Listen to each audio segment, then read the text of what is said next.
Hey, how are you guys doing? Bear with me for a minute. I'm just getting set up here.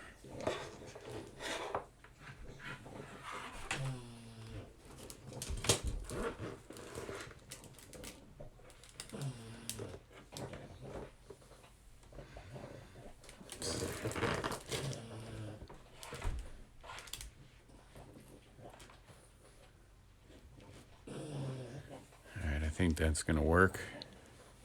What's going on, guys? So I am going to do a bunch of studies, but I'm going to talk about how to draw the head.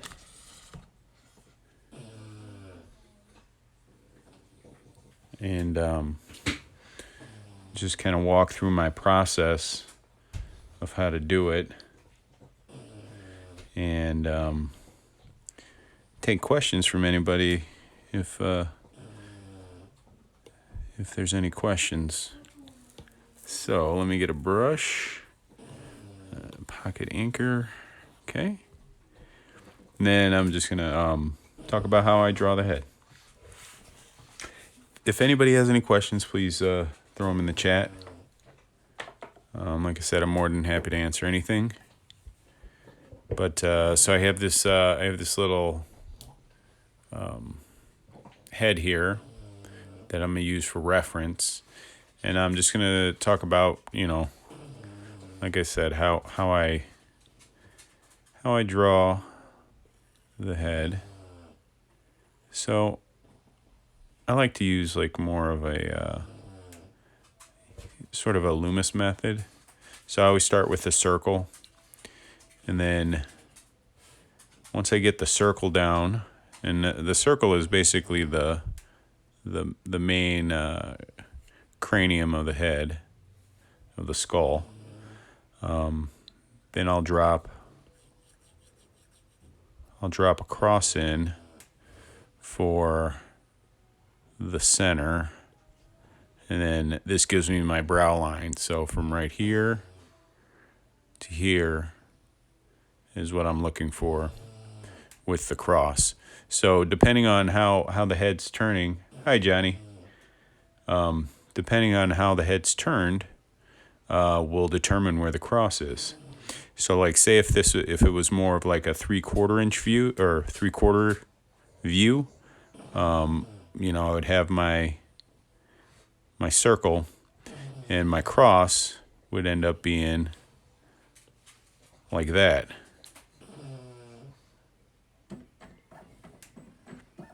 So doesn't matter how the head's turned, where whichever way it's turned, this is going to be my brow line right here in between my eyes and right in the center of my head.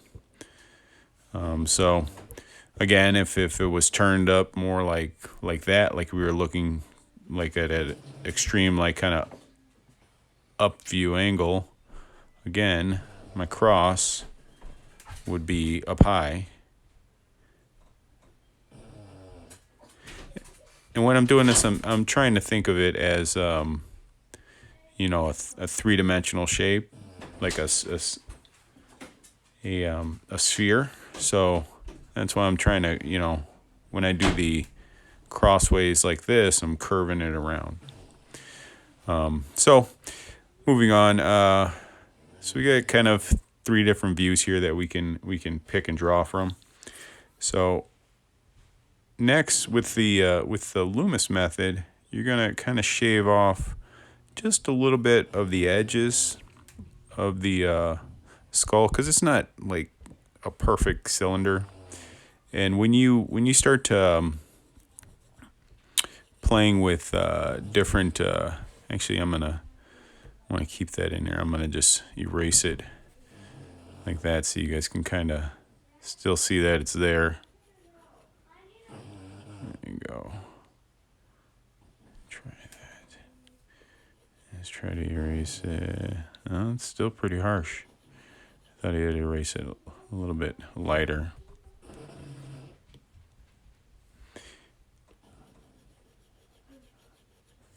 Okay, so you're just kind of shaving off that little section of the head there, and then like on the 3/4 inch view, it would look something like that. And then this is the like the cross for the side of the head. So again, I'm trying to think of it like 3-dimensional.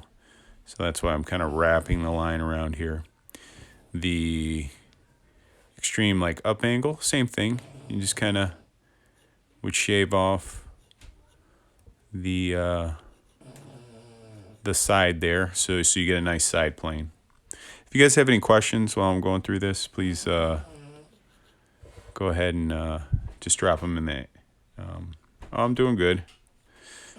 I'm just trying to practice, so I thought while I'm practicing, I'll just kind of talk about the whole like process for drawing the head.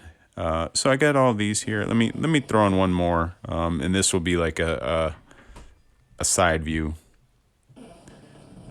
So again, if this is a side view, I'm gonna put my cross in, and just pretty much equally dividing it. I'm gonna throw in a side plane, and there you go. So this is my cranial mass in different at different angles. So going back to the front view, you want to split it up into like 3 like equal sections. So this is your brow again. You'll go up, and it's usually about where the side plane starts. And different characters, you can do different things. These are all just like general like rules, just to get you kind of a general placement of like features and stuff. So once you start getting to building different characters, you'll be able to either make different sections bigger, smaller, whatever. It just depends on who you're drawing, because this is just like the average. So this dimension here, we want to carry it down again. So this will be 1 section, 2 sections, about the same distance. Actually, it's more. Let's say like right there, and then once more. So about there, and then that's going to give you your chin. So this would be the bottom of your nose. This would be your brow, and this would be your hairline and your chin. So let me kind of shave this off a little bit. So now what I'm going to do is I'm just going to kind of drop down the rest of my the side of my jaw into the chin area, and then I'm going to just get rid of this right here, and then that's our general like kind of like base shape for the front view of the head. And then I'm going to do the same things over here. Hairline, brow, nose, and then again just carrying it down, dividing the front of the face or into thirds. Be about the chin. And now what I'm going to do is I'm just going to bring down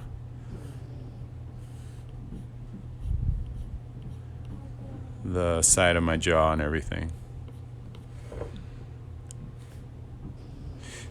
The trickiest angle is going to be like when you have like your your extreme up view and your extreme down view, you know, kind of where it's like that. That's when it can get a little tricky with the placement of like your chin and everything, because you're looking at it from a weird angle that, you know, normally, you know, most people don't look at the head at. And then also you're dealing with some foreshortening there. So this one is always the trickiest for me. So I usually just kind of it's more of like a feel for me on where things go in this angle. There are more accurate ways to figure it out, but I usually just kind of eyeball things and see how it feels. So you just want to kind of remember, just like generally, like when foreshortening, you're always the further things get away from you, the smaller the distance it's gonna seem like, and then the closer they get to the longer it's gonna get. So it's just like you know, with perspective, if you're looking down, you know, say this is the horizon and that's the vanishing point, and this was train tracks. As the train tracks go back into space, they just kind of get the I don't know what you would call those things. The boards would get, the distance would get shrink smaller and smaller together. So and then again, so I'll just wrap these around, wrapping these around, and then throwing a neck. Same thing here. I'm gonna just kind of throw in just a neck to give something to anchor the skull, instead of just having it float in the middle of nowhere. So let me move the side view down a little bit. This gets out of something like that. Okay. So the side view, same thing, you know. Just gonna cut it into thirds. Chin. Since this is like generally where the ear starts, and that it's roughly the center of the head. That's correct, Annex. That's exactly what I'm looking for to say. And drop the front of the face down, and then just kind of connect the jaw. And then just bring a neck. And when you're drawing the neck, you want to kind of give it like just a little bit of a kind of curve back into your rib cage or whatever, your because the neck is not coming out. It doesn't come straight. It's not like just like a lollipop, you know. It's not just like that, sitting on like a straight up and down stick. There is a little bit of a curvature. I mean, the whole body's like that. You know, the whole body's got a bunch of like rhythms. So like over here, if we have the head, right? It's the neck's gonna come down into the rib cage. The rib cage is gonna kind of come out. The stomach, we're gonna hit the butt. The butt. Go into like the butt or the whatever, the pelvic region. Then you're gonna hit your thigh. You're gonna come into your calf, and then, you know, you'll be into your foot. It's all a going in, out, in, out. It's the body. The body has a bunch of rhythm to it. So it's all about trying to balance everything out. So, and it's, it's very subtle. You don't want to. It can be very subtle, especially when you're looking at like poses for, like if you're referencing something from a picture and you're drawing it. Sometimes like the angles could be pretty subtle, and I find that if you push it a little bit more, it usually gives a little bit more energy to your work. I mean, even if it does look, say you're drawing something and it looks really straight, you gotta kind of make a choice. You're either gonna make it like super straight, or you're gonna add a little bit of curve to it, just to kind of mix it up. So anyway, going back to the head again, we're gonna go to the front and we're gonna talk about the where I lay out the features. So in general, the since this is the brow line, we'll be starting right there. I usually like to just give like kind of put a pair of sunglasses on the my drawings, just to kind of give me a placeholder for where the eyes are going. Also, what I'll do is I'll throw in like another triangle for the nose, and then maybe just like a line for the placement of the mouth. So the mouth ends up being about halfway in between the chin and the bottom of the nose there. And you can play around with that. It's all like I said, depending on what kind of character you have, or what you're drawing like, the features and the placement of stuff can be exaggerated or whatever. So, and then the next thing would be, so we have our eyes, nose, mouth, general placements, would be the placement of your ears. And your ears, generally, if you're looking at the head, where it attaches to the skull is about center of where where the eyes are. So if you were to take, so the brow's up here, the center of my eyes are going to be a little bit lower. It's right here. So that's generally about where your ears attach. And for the ears, I just do like a simple, at this stage would be like a simple, just like kind of like C shape on the side of the head. There. So then next I may I'll kind of like finish the planes of the head, just to kind of give myself something to work with that feels a little bit more three-dimensional.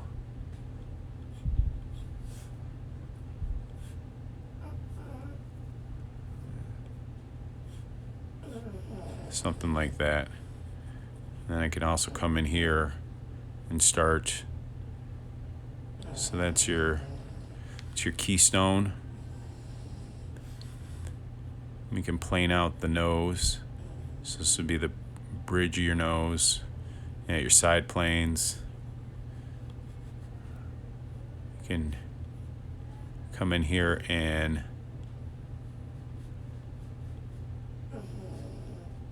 give the mouth a little bit more three-dimension. Plane that out. And then also the chin. So, and typically I like to, I'll practice like doing like heads like this, different positions and stuff, because it really helps me. Once the more I practice this, it helps me when I'm trying to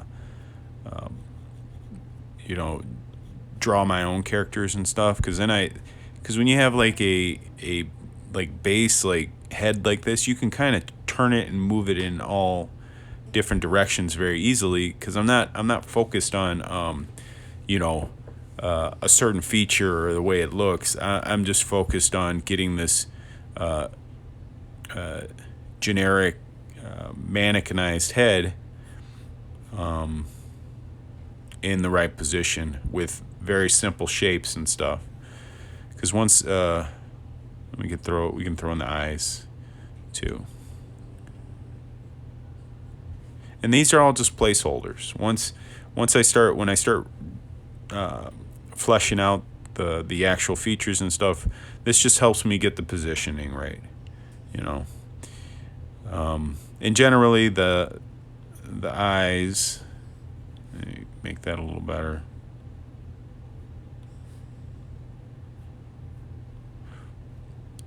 Generally they're about an eye width apart, or a way I like to think of it is they usually line up about at the edge of the wing of the nose. The mouth usually ends about center of each of your eye. And those are just kind of like quick, easy like things that you can make reference to, like when you're drawing your faces and your skull. The head is usually 5 eyes wide also, so the distance from here to here is about an eye width. So that'd be 1 eye, 2 eyes. Between the 2 eyes is 1 eye, so that's 3, 4, 5. So again, it's just general 5 eyes wide. General measurements just to help you, like, if something's like looking weird with your drawings or whatever, sometimes taking it and breaking it down to like the basics will help you figure out like what's causing the problem. So moving on, we'll go to the 3/4 inch view, or why do I call it 3? I keep saying 3/4 inch. 3/4 view. So the base of the skull is actually going to be where the neck comes in, is going to be a little bit higher than where I put it. Kind of curves back, and the traps like that.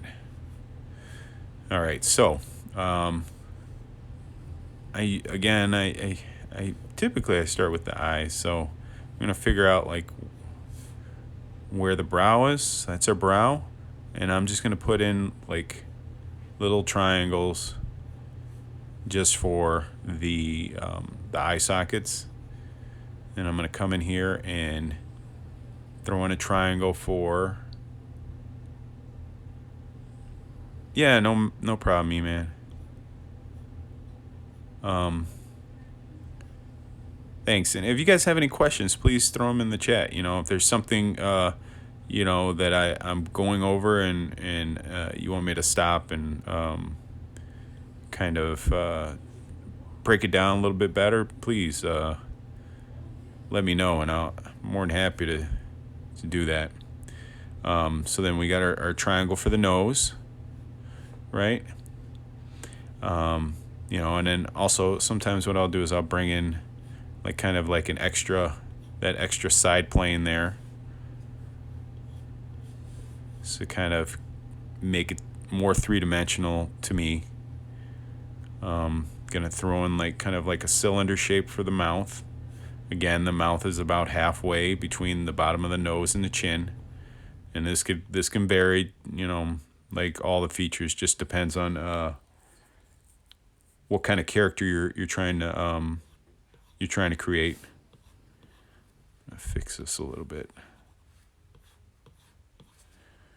All right. You can bring in your ear. Just probably about right here. I'm actually going to bring this up a little bit.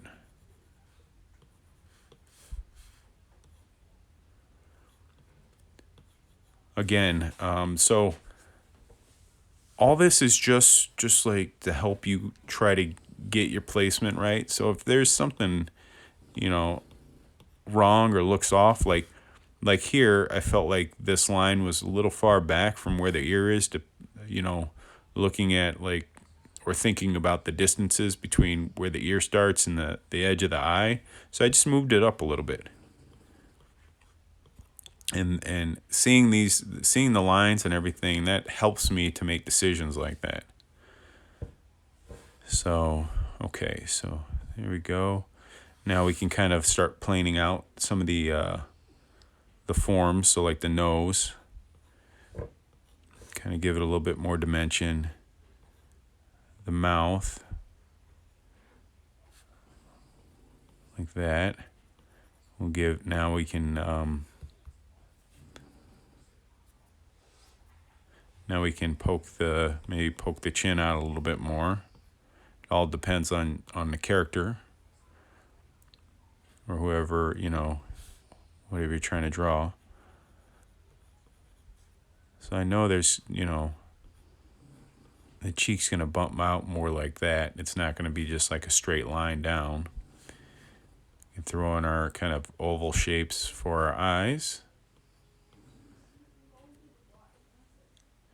And again, now I'm thinking about, since this eye is on the other side of the nose, and the nose is coming forward, you're not going to really see this corner of the eye. The nose is going to overlap it, and that helps. Especially like when you're looking at stuff. That helps create like that three-dimensional feel to your shapes, having different overlaps and stuff. So that's something to be aware of too. And then also the width of the eye. Since the eye's turning away from you, it's going to be a little bit smaller width-wise than the eye that you can fully see. And then also notice how I'm rounding it right there, because the eye is a ball and it's sitting in the head. So you want to keep that in mind. A lot of times what I'll see is like someone will let's just draw a quick nose shape here.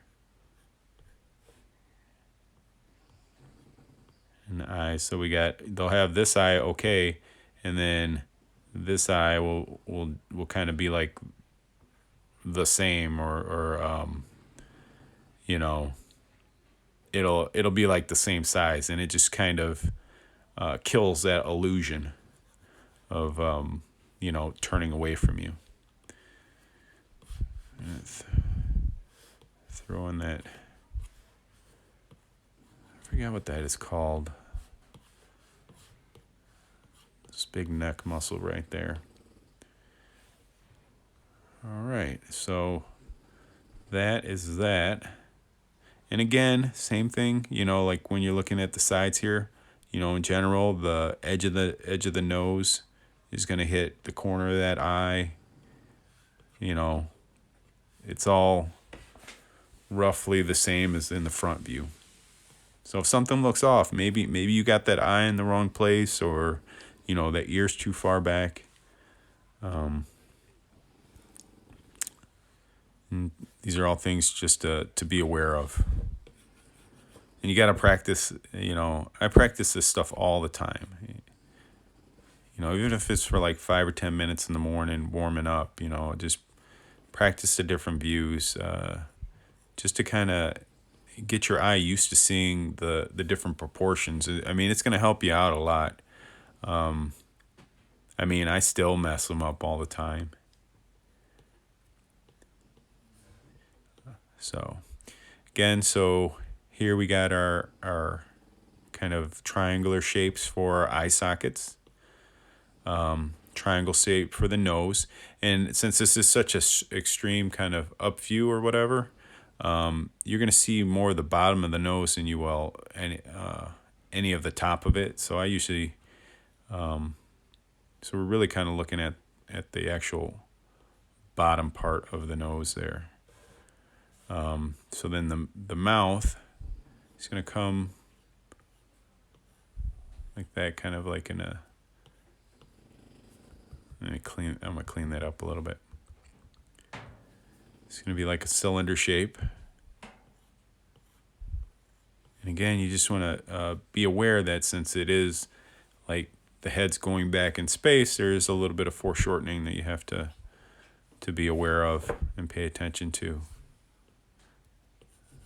So I'm going to cut this off a little bit, make this more of a natural, like kind of shape. So we got our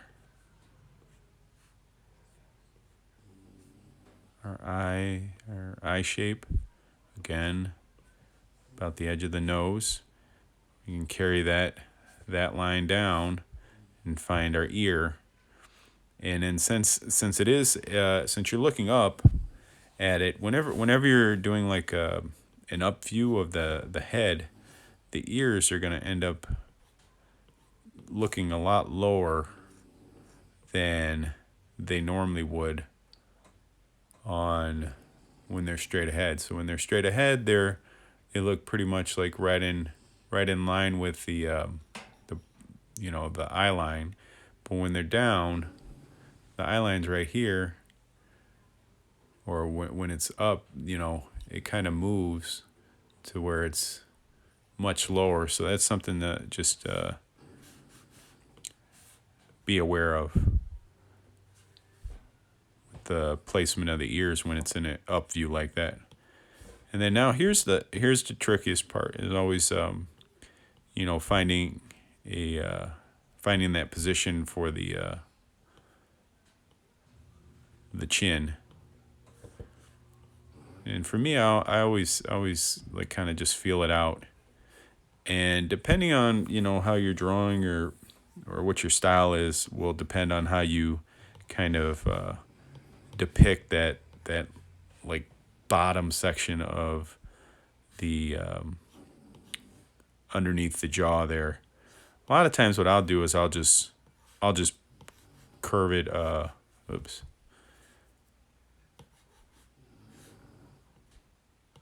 I'll just leave it something like that. I'll come across. I've seen people do it like where they just don't do anything with it. They just kind of like just hint at it. And then when they go in and do like their colors or their light and shadow, this will just be kind of like a shadow shape down here, just to kind of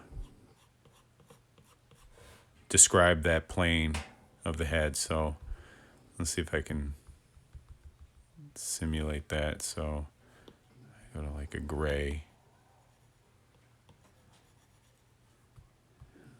Try that. Just go. Whoops. Another layer. Go under.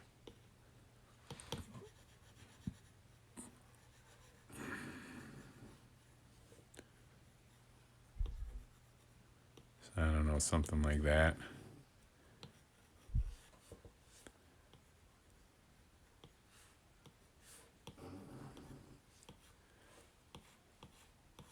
I don't know. There's lots of different ways to do it. I don't think that necessarily works for this one, but anyway, so then moving on to the last one here, we're looking at the side view of the head. And again, we got our brow line. Going to come in and we're going to put in a kind of like triangular shape for the eye socket. I'm going to come down just a little bit for where the nose starts, because we're thinking about this little keystone part right here. I'll start the nose, and it'll come down to about where that line is.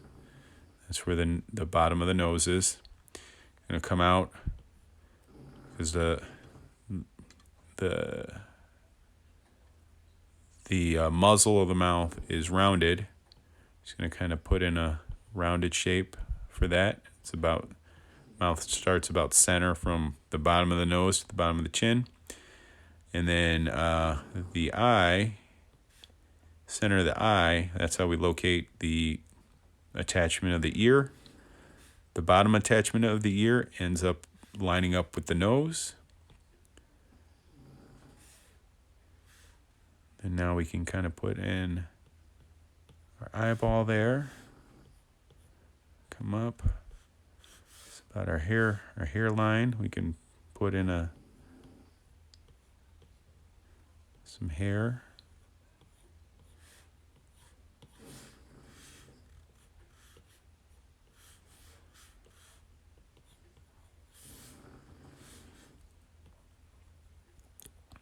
And now if we get rid of some of these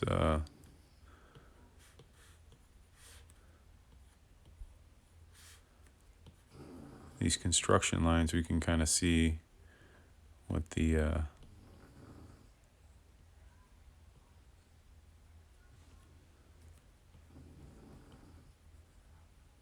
face ends up looking like.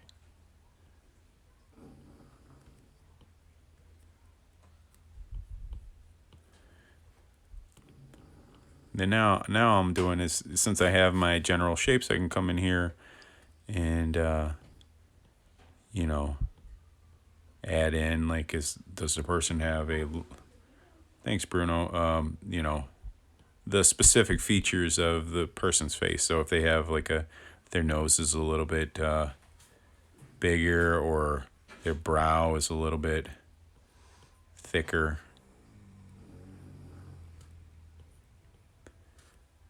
you know, maybe I don't want the head to be so tall. Bring it down a little bit. Give this kid a flat top.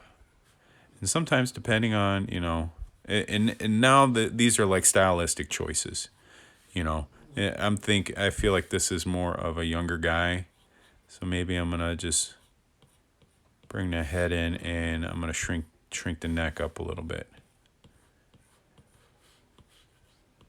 you know, give it more of a slender neck, because he's maybe a younger guy here.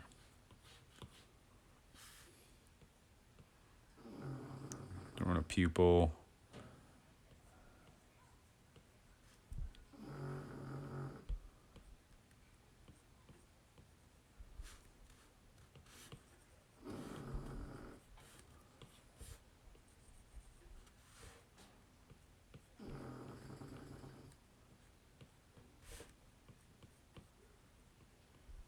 And now it's all just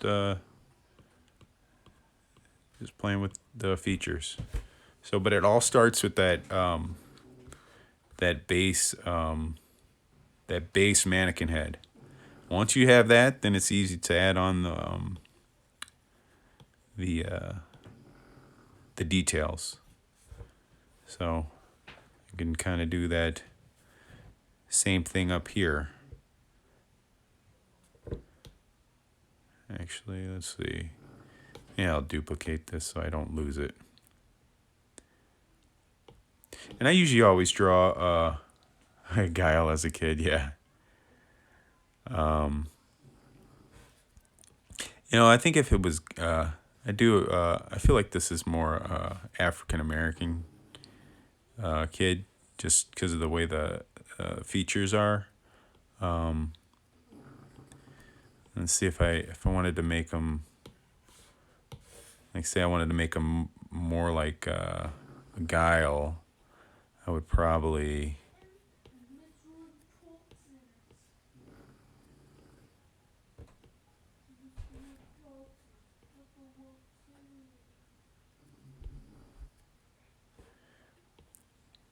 maybe make the nose a little bit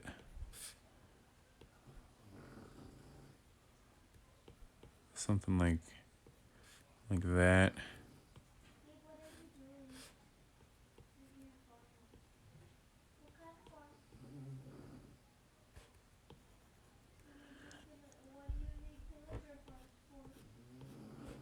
Now I'm doing is just changing the features up just a little bit, and it kind of gives like a different feel of the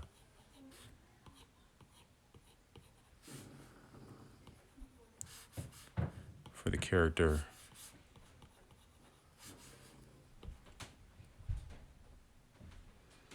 I don't think Guile has any eyebrows, so maybe when he was a kid he didn't have any eyebrows either.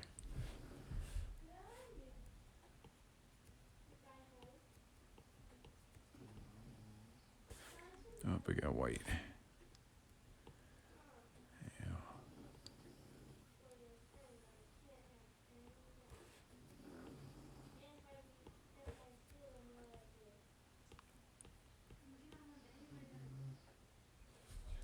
And I feel like those are more Anglo features, or for like Caucasian.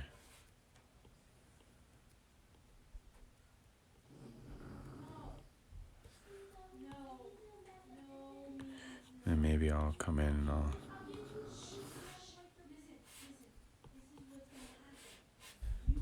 So there's that, and then let me go back to this.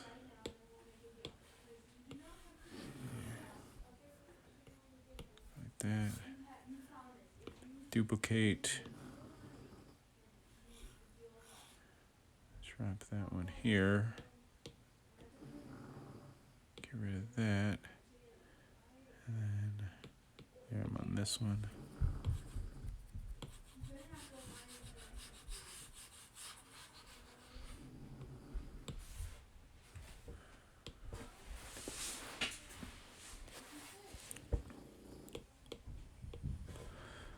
So yeah, just doing like little stuff like that just changes kind of.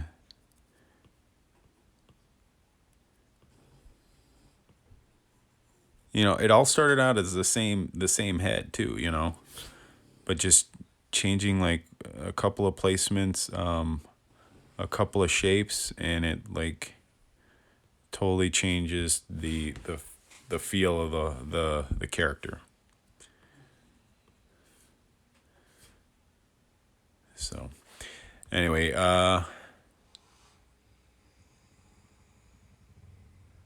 you're rocking the first gen. I don't know if the first gen or the second gen would work with the the older iPad if you have that. Yeah, the double tap is amazing. It really saves a lot of time. Just that extra going to click the tool just helps out a lot. Let's see. We're doing on time, so anyway, so what I can do now is I'll take any questions. If anybody has any questions, let me know. Otherwise, I'll probably just end it here. Yeah, you'll have to upgrade the iPad too. Yeah, I'm pretty sure that's the case. Just because the whole way this one syncs is by the magnetic charging on the bottom here. You know how Apple is. They're always changing stuff, so you gotta get the newest iPad or newest whatever. Did I miss something, E-Man? The other. If do you have? Does anybody else have any questions? Clean this up. Yeah, I'm gonna flatten this out a little bit. And then I guess the other thing is like I was saying before, these are all just like starting points. Yes, this is a custom brush. This one is called the Pocket Anchor. It's very similar to the Kniff Steady, the one that I used to use all the time. Then I started to play with creating like some more custom ones. And I'm going to put these out once I get a few more. My favorite brush right now is probably this one, Pocket Anchor, just because I kind of tuned it to the way I like it. But I also like the Chunky Monkey one. Before it was Kniff Steady. I was mentioning if the other iPad supports a one. Oh, okay, I gotcha. That's right. Yeah, so I mean, the other thing is too is like all these like placements of where features are. I mean, you can do that from any shape. So if you have a rectangle, you could split that. Place your eyes, your nose, your mouth, your ears, you know, and then you got like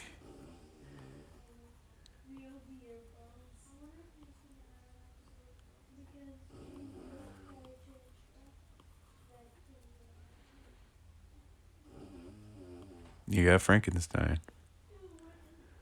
Just throw a neck on him, some bolts.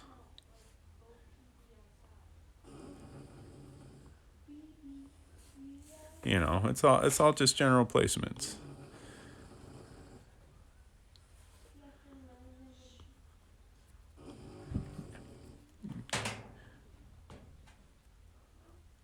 I don't know. The way I feel about drawing is it's all about just solving problems.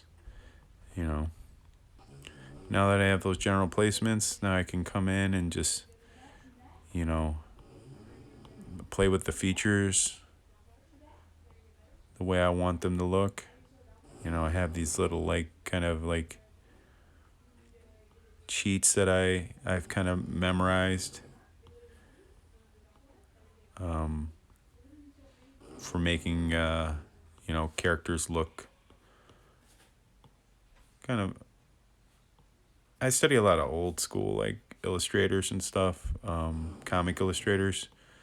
So I try to pick little like things up from the way they do things, and you know, like how they draw the mouth or how they draw a nose, how they, you know, draw an ear.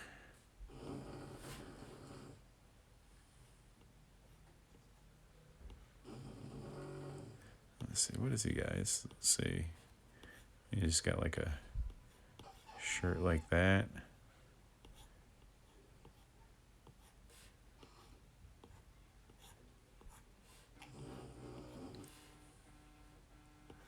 And there you go. That's a character.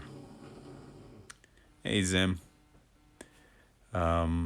Same thing could be done, you know, with something more, I don't know, like this. And that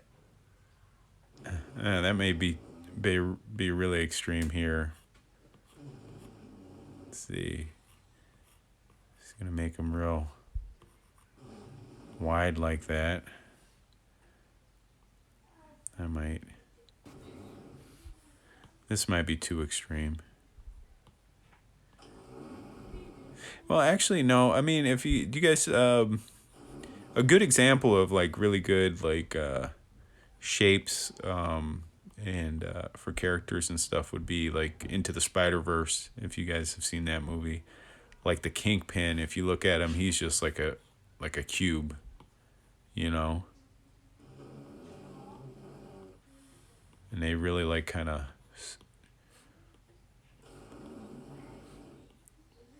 stuck with that, like for his like character design.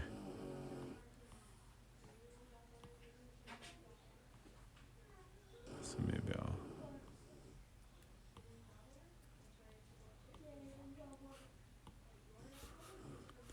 Yeah, this is almost like Stewie from Family Guy, like how big his head is. Like maybe for this, he's so big. Might just round it out.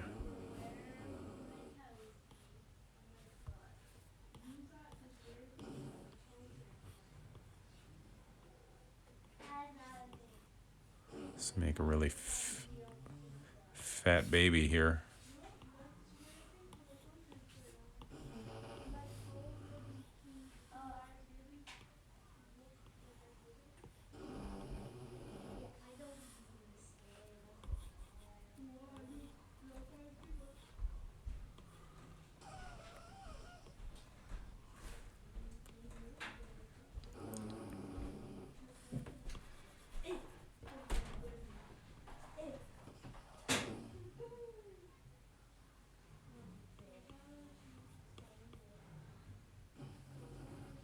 Yeah, hey Arnold. Yeah, that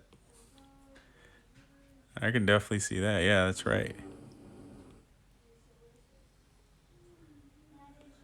Baby fingers.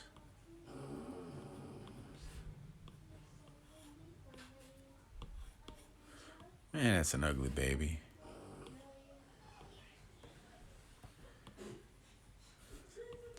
Let's maybe give him these little.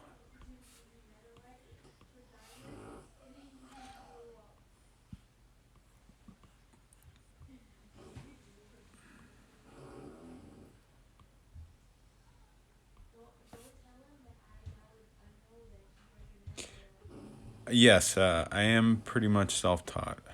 Um, for the most part, I've had I've participated in a mentorship. I had a mentor before. He kind of we worked on doing portrait drawings and stuff, more realistic artwork or realism, and but then pretty much else is just like watching tutorials and stuff, taking advantage of like YouTube and everybody on there that's so generous with their time and knowledge, and learning as much as I can. So I'd watch like stuff like Proco,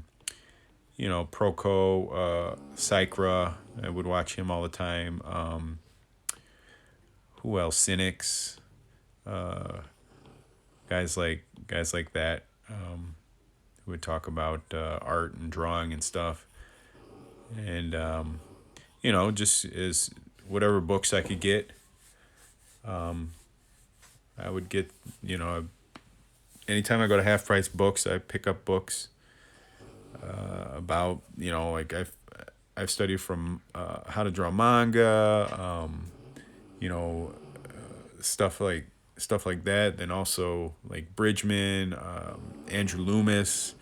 It really just kind of depends on your style, your taste, the things that you like. But I found that if you want to be able to break certain rules, it's good to know what the realistic proportions are, or things that are you know I guess study from life and practice things that are in real life. So if you can go to like like a figure drawing session, or draw like your kids or somebody who's like in the room with you, and actually see what reality is like, and learn to draw like that. And then you can start, once you got all like the general proportions, then you can start doing like more cartoon. For me it makes it easier, because when I start from a place of realism, and where the average proportions are, it's easier for me to I guess extrapolate that into more exaggerated proportions. Hi, Chris. Are you interested in watercolor? Yeah, I have done watercolor before. I've tried. I try all kinds of stuff.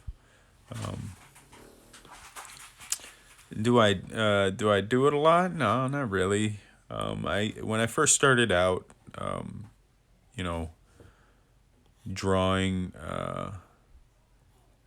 like traditionally and stuff like that, I would do watercolor when I started getting into coloring things. And that was because it was real easy to do. I mean, like when you're a little kid and you go to school, you're doing watercolors, and simple stuff like that. It was an easy entry point in the color, and it didn't seem like I could really mess it up too bad.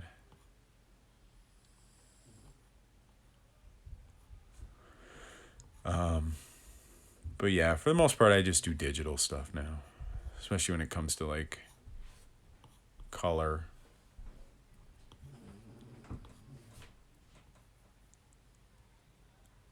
do I like drawing layouts? Do you when you say layouts, do you mean for like comics, or do you mean you'd be a little bit more specific? If you mean comics, that's the hardest part of like comic stuff to me is the layout part. Once I get the layouts done, then I'm pretty. I feel pretty good about everything else.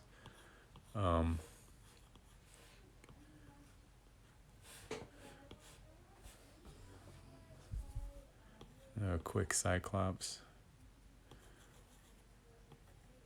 Actually, I'm gonna go with this and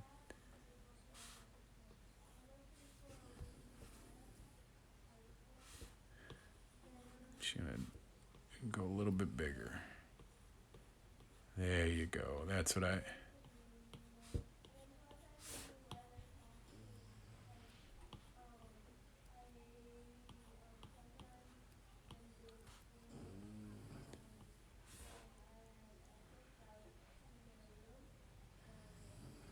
Drawing faces from low angles is hard. You know, I still always I'll have to look at reference. And don't be afraid of that's something I would don't be afraid of that if you need to look at reference or something, especially for like different angles of the head, I would strongly recommend it. Especially if you haven't drawn that angle a lot or have you know trouble with it. So like even for me, like trying to draw lower angles is can be tricky.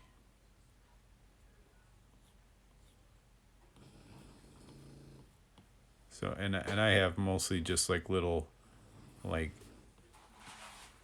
cheats for it now. I want to thin his neck up a little bit.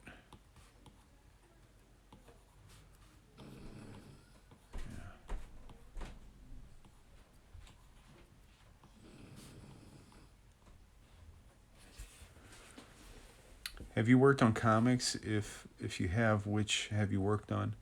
The only like comic stuff I've really done is a couple of indie like small like short stories. You know, just like 5 or 6 pages here and there.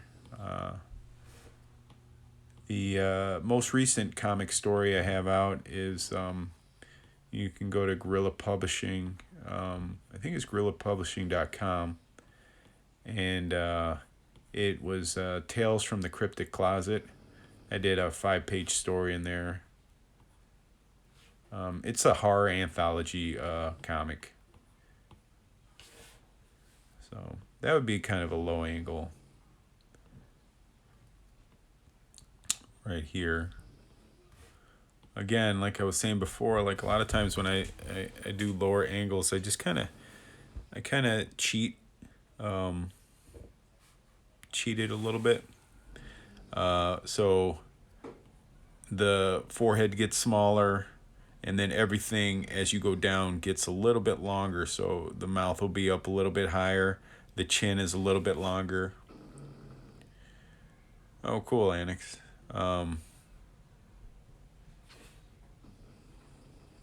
And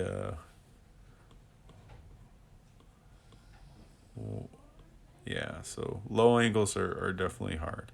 Like that's I have like this little like kind of like skull right here or head, and I'll use that sometimes if I have a weird angle that I'm trying to get and I need to see something. It helps to see something in 3 dimensions. Also, there's a lot of if you type in you go to Google and you look up 3D heads, like Sketchfab has has a lot of free 3D heads that you can open up on your browser, and you can kind of turn those heads in whatever angle you need. And sometimes I'll use those for drawing like weird angles. Like if I'm like have to look at a head from from like an extreme, like all the way on top of the head, you know. So you got your ears, your nose. I'll do that. Yeah. It does. It does look like that. It's just the whatever the muscles underneath the skin. Um, Change this.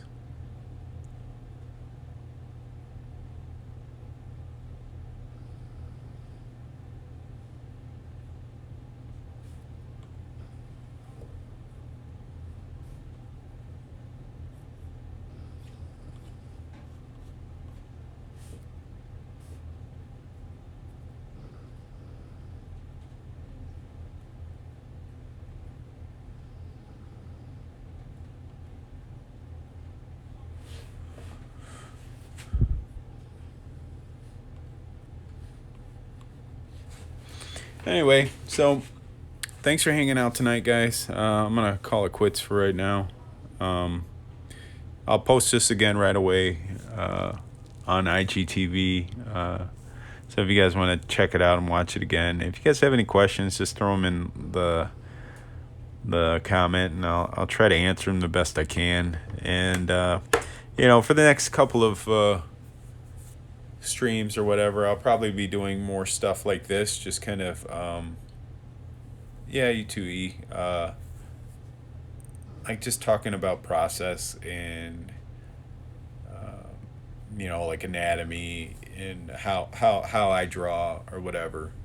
Because one, it helps me to try to articulate it to you guys and explain, like, okay, this is what I do this for or whatever, and it helps me to learn it better myself, trying to talk to you guys about it. So again, if you guys have any questions or whatever, please let me know. And a lot of this information, if you guys want to go more in depth and study from guys that know it way better than me, and the people that I have studied, you should check out Andrew Loomis. You can search him right now on Google. The book is called Drawing the Heads in Hands, I think so. I think that's what it's called. And it's a free PDF. I mean, the book came out like so long ago. It's in the public domain. And I would recommend, you can study they have lots of examples and pictures in it to study.